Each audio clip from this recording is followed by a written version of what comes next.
জামাত আমিরের জনসভা উপলক্ষে কিশোরগঞ্জের কটিয়াদি সরকারি কলেজ মাঠে ঢল নামে জনতার। নিকলি, পাকুন্দিয়া, ভৈরব সহ জেলার নানা প্রান্ত থেকে আসা মানুষ ভিড় করেন জনসভায়। সোমবার বেলা 11:30টায় জনসভাস্থলে আসেন ডাক্তার শফিকুর রহমান। ক্ষমতায় গেলে কিশোরগঞ্জে কৃষি ভিত্তিক শিল্প গড়া সহ দেন নানা উন্নয়ন প্রতিশ্রুতি, জানান নদী বাঁচানোর প্রত্যয়। আজকে নদীগুলাকে খুন করা হয়েছে, জমাট বেঁধে হাওরগুলা বিলগুলা ধ্বংস হয়ে গিয়েছে। আমরা এগুলাতে হাত দিব ইনশাআল্লাহ। এক্স অ্যাকাউন্ট হ্যাক ইস্যুতে একটি রাজনৈতিক দল ব্যবসা করছে বলে অভিযোগ করেন জামায়াত আমির। বলেন, যারা এই কাজটি করেছে এরই মধ্যে তাদের শনাক্ত করা হয়েছে। এক্স আইডি হ্যাক করে অত্যন্ত নোংরা মেসেজ সেখান থেকে দেওয়া হয়েছে। আমাদের আইটি টিম খুব দ্রুত সেটাকে রিকভারি করে ব্যবস্থা নিয়েছে এবং পেয়েও গেছে যে কোন জায়গা থেকে কারা এই কাজ করেছে। একটি রাজনৈতিক সংগঠন এই সব কিছু স্পষ্ট হওয়ার পরেও এইটা নিয়ে তারা এখন ব্যবসা করছে। সুষ্ঠু নির্বাচন নিশ্চিতে প্রশাসনকে নিরপেক্ষ থাকার আহ্বান জানিয়ে ডাক্তার শফিকুর রহমান বলেন, চোরাগোপ্তা পথে কেউ আর ক্ষমতায় যেতে পারবে না। কোন দুর্বৃত্ত এখন আর কারো উঠে হাত দিতে পারবে না ইনশাআল্লাহ। আমরা প্রশাসনকে বলবো, আপনারা দক্ষতা এবং নিরপেক্ষতার সাথে, সততা এবং সাহসিকতার সাথে আপনারা দায়িত্ব পালন করবেন নির্বাচনকে সামনে রেখে। আপনারা মেহেরবানি করে কারো কোনো ডাইনবাদ কথা শুনবেন না। আমরা কারো কাছে কোনো আনুকূল্য চাই না। পর ময়মনসিংহে জনসভায় যোগ দেন জামায়াত আমির। বলেন, শিক্ষা ব্যবস্থাকে পঙ্গু করে রাখা হয়েছে। কৃষি বিশ্ববিদ্যালয় বাংলাদেশ নয়, এশিয়া নয়, বিশ্বের বুকে একটা শ্রেষ্ঠ বিশ্ববিদ্যালয় হয়েছে। শিক্ষাকে পঙ্গু বানিয়ে রাখা হয়েছে দুইটা কারণে। প্রথমত, বাজেটে শিক্ষাকে অবহেলা করা হয়।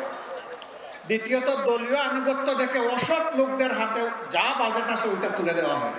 পরে গাজীপুরের সমাবেশে ডাক্তার শফিকুর রহমান বলেন, একটি দল থেকে 49 জন ঋণ খেলাপি নির্বাচন করছে, তাদের বাদ দিয়ে দেশকে দুর্নীতিমুক্ত করা হবে।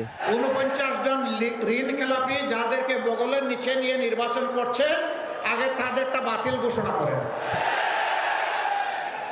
যদি সাহসিকতার সাথে এটা করতে পারেন, জনগণ কিছুটা বিশ্বাস করবে, হ্যাঁ ওনাদের সদিচ্ছা আছে। বুধবার লালমনিরহাট ও কুড়িগ্রামে জনসভায় যোগ দেবেন জামায়াত আমির।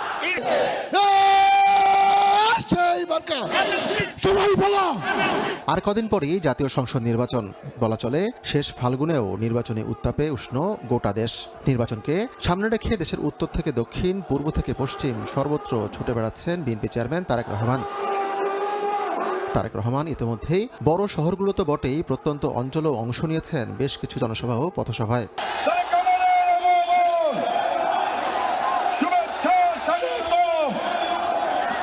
নির্বাচিত হয়ে বিএনপি সরকার গঠন করলে 4 কোটি পরিবারকে ফ্যামিলি কার্ড দেবার আশ্বাস দিয়েছেন তারেক রহমান। এছাড়াও গোটা দেশে 20,000 কিলোমিটার খাল খননের উদ্যোগ নেবার কথাও বলেছেন বিএনপি চেয়ারম্যান। অর্থনৈতিকভাবে আমরা যাতে সচ্ছলভাবে গড়ে তুলতে চাই, সেই জন্য এইরকম একটি ফ্যামিলি কার্ড আপনাদের কাছে পৌঁছে দিতে চাই মা বোনদের কাছে। আমাদের এখানে একসময় অনেক খাল বিল ছিল না আগে, এই খাল বিলগুলো সব ভরাট হয়ে গিয়েছে। এই খালগুলোকে আমরা পুনর্খনন করতে চাই। রাজধানী ঢাকা নানাবিধ সংকটের মধ্যে অন্যতম হলো বস্তিবাসীর জীবনযাপন। সরকারে গেলে সমাজের পিছিয়ে পড়া সেসব মানুষের আবাসনের জন্য ফ্ল্যাট দেবার কথাও জানান তিনি। অন্যদিকে প্রান্তিক পর্যায়ে স্বাস্থ্যসেবা নিশ্চিতে হেলথ কেয়ার নিয়োগের ঘোষণা দিয়েছেন তিনি। গ্রামের নারীদের কাছে, গ্রামের শিশুদের কাছে স্বাস্থ্য সেবা তাদের ঘরে ঘরে পৌঁছে দিতে, এবং সেজন্যই আমরা 1 লক্ষ হেলথ কেয়ারার নিযুক্ত করার পরিকল্পনা গ্রহণ করেছি। এলাকাবাসীর পক্ষ থেকে যেই সমস্যার কথা বলে গেছে পুনর্বাসন সহ, ইনশাআল্লাহ আমরা সেই সমস্যার সমাধান করব এই এলাকার মানুষের।